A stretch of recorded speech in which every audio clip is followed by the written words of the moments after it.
Hello everyone, welcome back to my YouTube channel. So in my last video we learned about E1 license, okay, जो new students हैं, जो new developers हैं, जो Microsoft Power platform पे switch कर रहे हैं, इस डोमेन को लर्न करना चाह रहे हैं. सो वो लोग फ्री में कैसे उसको एक्सेस कर सकते हैं, बिकॉज हर कंपनी में उसका लाइसेंस नहीं होता है, हर यूज़र्स के पास, हर एम्प्लॉयज़ के पास.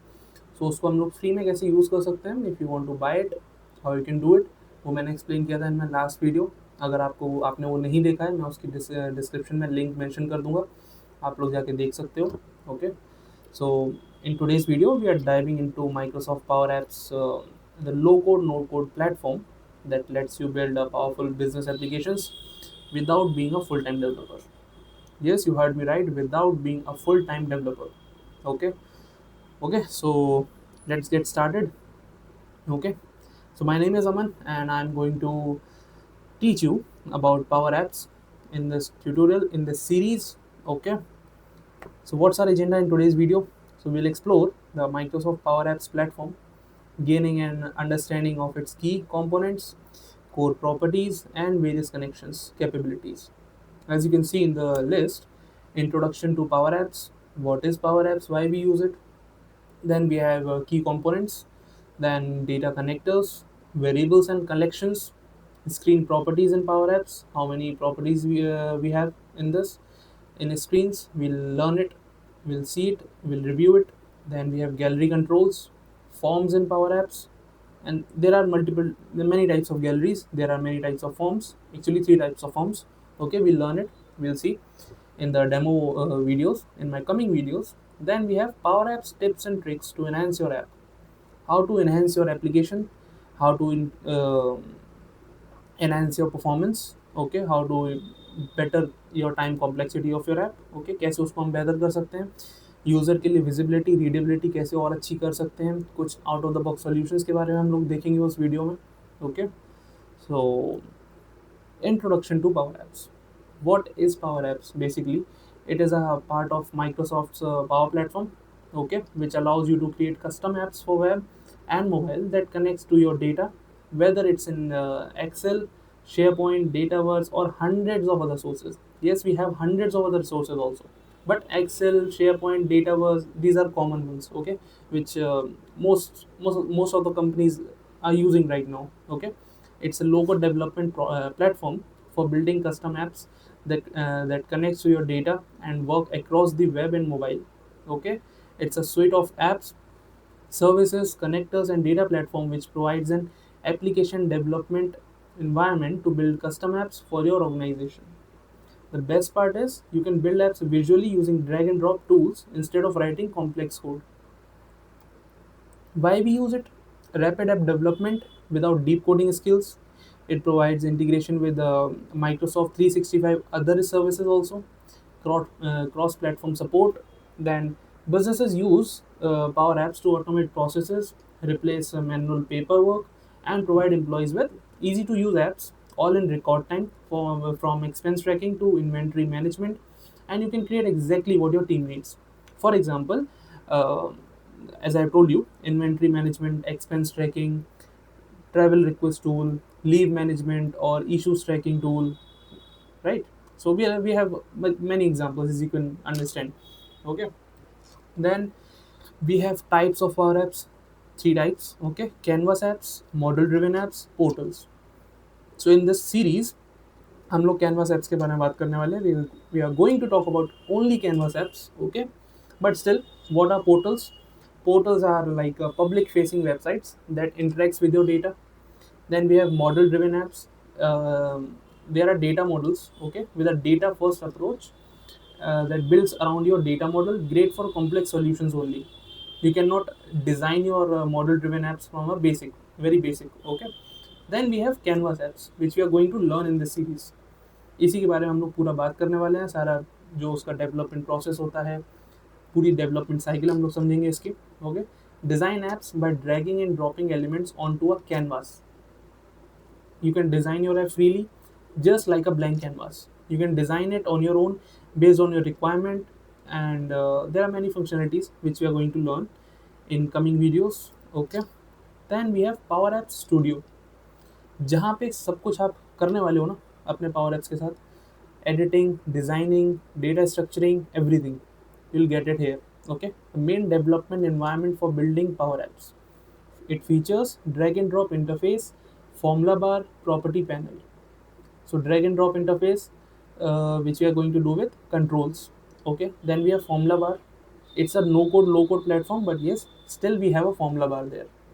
We can code there, and there's a language, PowerFX. Okay, it's a language we use to communicate with our app, with our application. Okay, we are going to learn about it also. Then we have property panel. जो भी controls आपने use किए हुए हैं अपने apps में, okay, सो उनकी properties कहाँ पर हैं, कैसे आप कौन कौन सी प्रॉपर्टीज़ हैं, like X axis, Y axis, उनकी positions, width, height, visibility, database connection, field names अगर फॉर्म है तो, then we have visibility, right. So ये सारी प्रॉपर्टीज़ जो हैं वो एक पैनल राइट साइड मिलेगा आपको, उसमें आप सारी प्रॉपर्टीज़ देख सकते हो. ओके, सो ये पावर ऐप स्टूडियो भी हम लोग नेक्स्ट वीडियो में जाएंगे, पूरा मैं आपको एक्सप्लेन करूँगा कहाँ से आप किस चीज़ को एक्सेस कर सकते हो, डेटाबेस कनेक्टर्स, मीडिया, सब कुछ आप इसमें यूज़ कर सकते हो, मीडिया अपलोड भी कर सकते हो, right. Then we have key components. So screens, controls and data sources. अब screens क्या है, like in your app if you have when you work in future when you work on live projects, okay, on your client projects or stakeholder projects, you'll use multiple screens, right. अगर leave management tool है, suppose 3 screens or 4 screens you are using, or maybe any other tool, आप 5 screen use करते हो, 10 screen use करते हो, तो उनको आप blank screen भी ले सकते हो, उनका template, और प्री मतलब पहले से क्रिएटेड टेम्पलेट्स भी हैं, आप वो भी यूज़ कर सकते हो. Pages in your app basically. Okay, suppose अभी आप एग्जांपल में देता हूँ, अमेजोन या फ्लिपकार्ट आप यूज़ करते हो, या कोई भी साइट पे आप जाते हो, home, about, contact us section, और विश लिस्ट, और कार्ट ऑप्शन. ओके, ये सारे पेजेस हैं, उनको कैसे एक्सेस करना है, वो नेविगेशन कैसे एक्सेस करना है, राइट. सो उसको हम लोग समझेंगे in my coming videos, as I said. Then we have controls, buttons, text input, labels and etc. There are many controls, okay, like gallery, forms, drop down, combo boxes, media, icons, photo, picture, audio, video. There are many more. Okay, we'll learn it. Then we have data sources, SharePoint, Dataverse, Excel. I'm mentioning these three because these are common we're using in companies. Okay, so you'll get to learn more about when you work in this tool. Okay, then we have data connections, connect to Microsoft Dataverse, SharePoint, Excel. Again repeating myself, but yes, use connectors to bring in data. So basically हम लोग ये connections use करते हैं ताकि आप अपने data को front पे ला सको ऐप में, ओके, एंड उसको डिज़ाइन कर सको, उसको एडिट कर सको, उसमें चेंजेस ला सको, और उससे अपनी ऐप को एक लाइव वर्किंग मॉडल बना सको. Okay, then we have variables in power apps. Global variables, context variables also refer as local variables, and then we have collections. So first, global variables are accessible across the app. इसका code होता है set variable name, value. Okay, so इसका use क्या होता है, basically आपने app में एक बार डिफाइन कर दिया उसको, अब आप पूरे ऐप में उसको कहीं भी कितनी बार भी यूज़ कर सकते हो जब तक उसकी वैल्यू रीसेट नहीं हो जाती. Doesn't matter how many screens you have. Okay, आप उसको हर स्क्रीन पे यूज़ कर सकते हो, कहीं से भी कहीं तक. Then we have context variables which we also refer it as local variable, जो कि हम लोग it is accessible within a single screen. एक ही स्क्रीन पे आप उसको यूज़ कर सकते हो, कहाँ करना है, कैसे करना है, आप पे डिपेंड करता है, बट आपने स्क्रीन चेंज किया, वो वेरिएबल रीसेट हो जाएगा, एंड उस वेरिएबल को आप उस पर्टिकुलर वेरिएबल को और किसी स्क्रीन में एक्सेस नहीं कर सकते. बेसिकली कॉन्टेक्स्ट वेरिएबल हम लोग यूज़ करते हैं किसी लेबल के लिए, या फिर किसी पर्टिकुलर फील्ड के लिए, फॉर्म फील्ड्स के लिए. Okay, and global variable we can use it in for form purposes, for screen purposes, right, for true false कुछ दिखाना है, कुछ बटन की विजिबिलिटी देनी है, so for that we can use global variables, और बहुत सारे यूज़ हैं उसके, हम लोग सब पर आएंगे. Okay, then we have collection, third point, temporary tables to store data. अब बेसिकली जब आप बेसिक एप्लीकेशन पे काम करोगे, लाइक आपने फॉर्म बना दिया, आप उसको सबमिट कर रहे हो और देख रहे हो, राइट. फॉर्म के 3 टाइप्स होते हैं, view mode, edit mode and new mode. Okay, so जब आप बेसिक फॉर्म्स पे काम करोगे ना, तो इतना कुछ फ़र्क नहीं पड़ेगा. कलेक्शंस का यूज़ तब आता है जब आप गैलरीज यूज़ कर रहे हो, ओके, या फिर गैलरीज का ग्रिड बना रहे हो। सपोज आप जब लाइव प्रोजेक्ट्स में जाओगे तो वहाँ पे आप, अभी तो आप सैम्पल आप लर्न कर रहे हो, ठीक है, तो आप एक सैम्पल डेटाबेस यूज़ करोगे जहाँ पे आपका कुछ मतलब 100 मैक्सिमम 100 आप आइटम्स क्रिएट कर लोगे।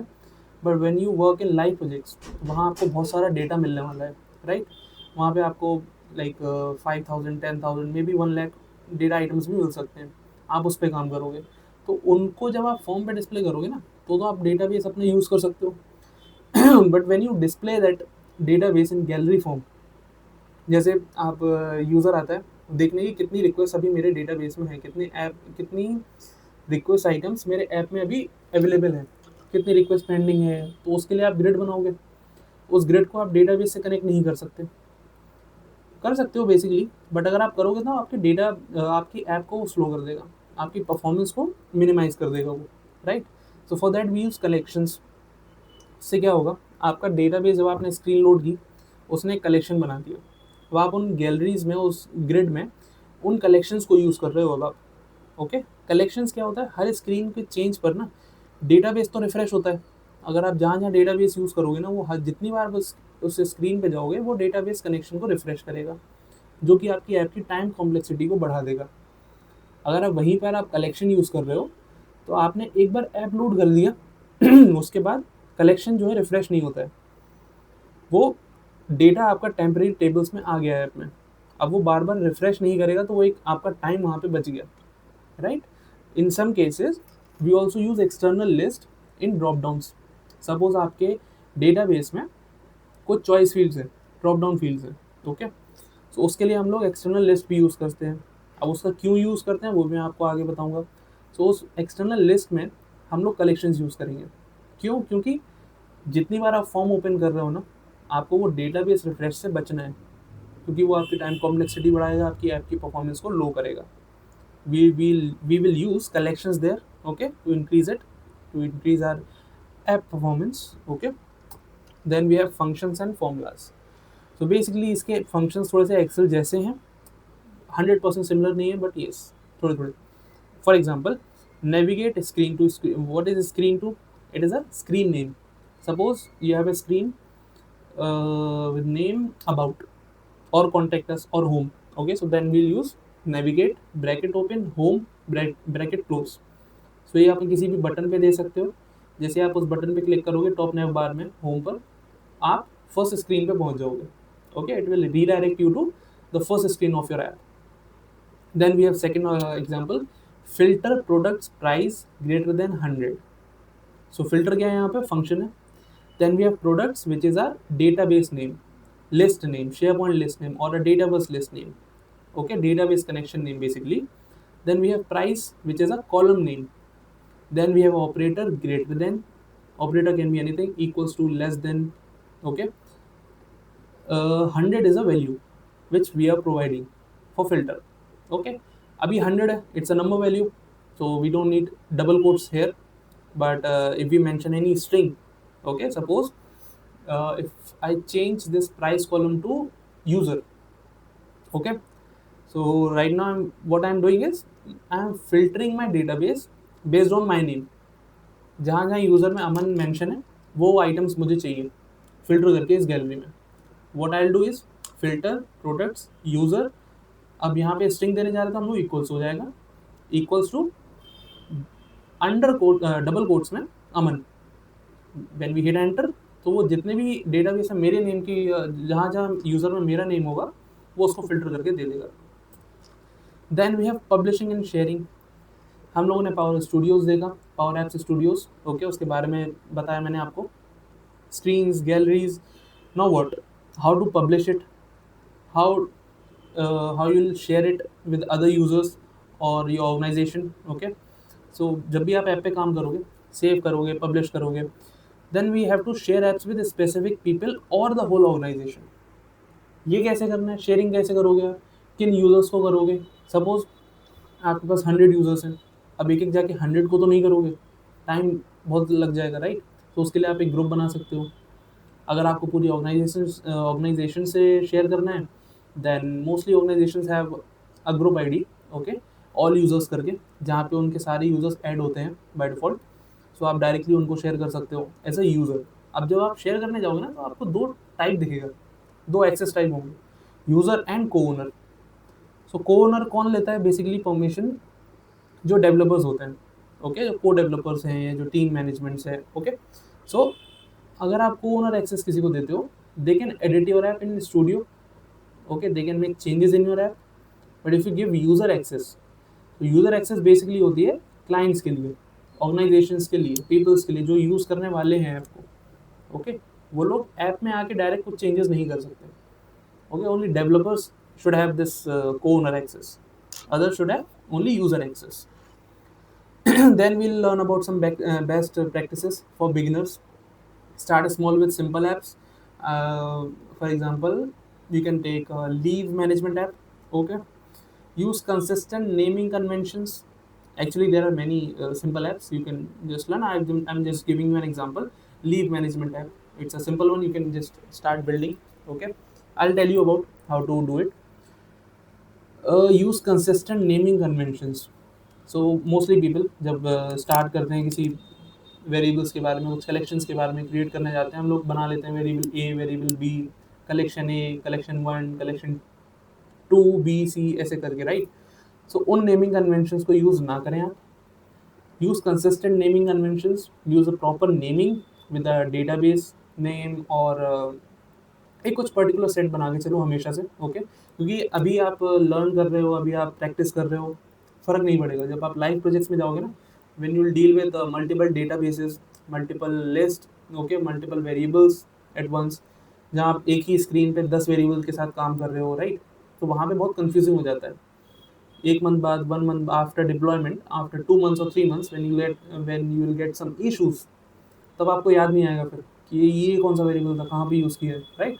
सो for that we should use consistent naming conventions, ताकि इन फ्यूचर भी जब क्लाइंट को कुछ एरर आता है और वो आपको मेल करेगा या कुछ भी रेज करेगा, तो आपको वो देख के समझ में आ जाएगा एरर की, ओके, मैंने ये वेरिएबल या ये फिर कलेक्शन में ये एरर है, ये मैंने इस स्क्रीन पे यूज़ किया हुआ है, I get it, I know how to deal with it. और पावर एप्स में एक अच्छी चीज़ ये भी है, लेफ्ट नेविगेशन पे, लेफ्ट पैनल पे आपको एक सर्च ऑप्शन भी है। सो आप वो वेरिएबल या फिर कलेक्शन जो भी है, आप सर्च कर सकते हो वहाँ पे कि ये वेरिएबल या ये कलेक्शन मैंने कहाँ यूज़ किया हुआ है, ये कोड कहाँ पर मेंशन है।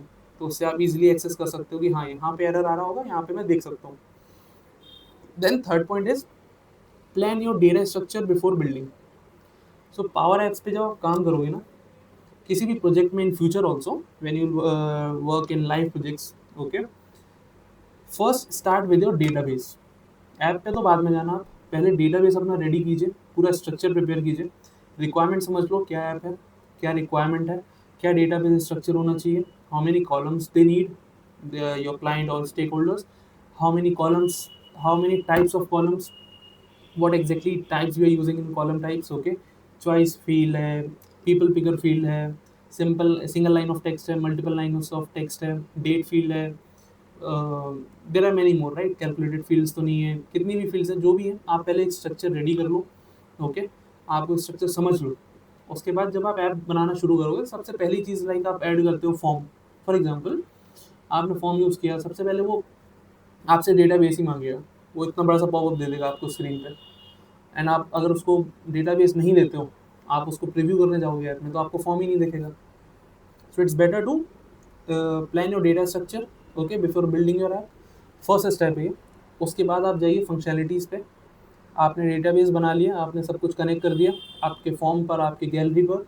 अब आप जाइए अपने फंक्शनैलिटी पे कि हाँ, ये फंक्शनैलिटीज़ हैं, एंड ये मेरी रिक्वायरमेंट है, डेटा ऐसे सबमिट होना चाहिए, ये फील्ड्स अपडेट होनी चाहिए, ये सब हो रहा है। आप पहले बेसिक एक पोजीशन दे दो सबको, ठीक है, फिर टेस्ट कर लो, फंक्शनैलिटी वर्क कर रही है, that means you are ready for designing. Third step होना चाहिए डिज़ाइनिंग का। सबसे एंड में आप जाओगे डिज़ाइनिंग पे, जब आप छोटी छोटी नेटिविटीज़ पे आप ध्यान दोगे, जहाँ पे पोजीशंस को आप एग्जैक्ट पोजीशंस देखोगे, प्रोफाइल पिक्चर ऊपर नीचे तो नहीं है, टॉप नेव बार जो है एक प्रॉपर स्पेस पे होना चाहिए, उसके नीचे इतना गैप होना चाहिए, देन वो डिवाइडर लाइन होनी चाहिए, देन बॉटम नेव बार जो कैसा आना चाहिए, उसमें क्या क्या वर्डिंग्स होनी चाहिए, एक्स एक्सेस कितना होना चाहिए फॉर्म का, फील्ड्स में कितना गैप होना चाहिए, बॉर्डर कितना होना चाहिए, राइट। सो ये आपका लास्ट पार्ट होना चाहिए, उसके पहले आपकी फंक्शनैलिटी रेडी होनी चाहिए। Then conclusion. So recap of what was covered. So हम लोग ने सीखा जितने भी core components हैं and properties हैं in our Power Apps, Studio Mode, how to publish it, how to share it, what is Power Apps, why we use it. Okay, so I'll say thank you so much for viewing this, for watching my video. Okay, and if you like it, if you found it useful, so hit that subscribe button. Okay, and I also mentioned my last video link in description down below. जिसने भी नहीं देखी है वो जाके देख सकता है कैसे आप पावर प्लेटफॉर्म के इन रिसोर्सेज को फ्री में एक्सेस कर सकते हो। अगर आपको मज़ा आता है, इन्जॉय करते हो आप, और आपको और ज़्यादा उसमें डीप डाइव करना है, ओके, लर्न करना है उसको और ज़्यादा अच्छे से, तो आप उसको बाय भी कर सकते हो license. And I think September में एक अपडेट भी आने वाला है, जो सैंडबॉक्स सब्सक्रिप्शन पहले ही लोग देते थे माइक्रोसॉफ्ट वाले, उस पर न्यू अपग्रेड आने वाला है सेप्टेम्बर, मोस्ट प्रोबेबली सेप्टेम्बर में। So will see what happened then.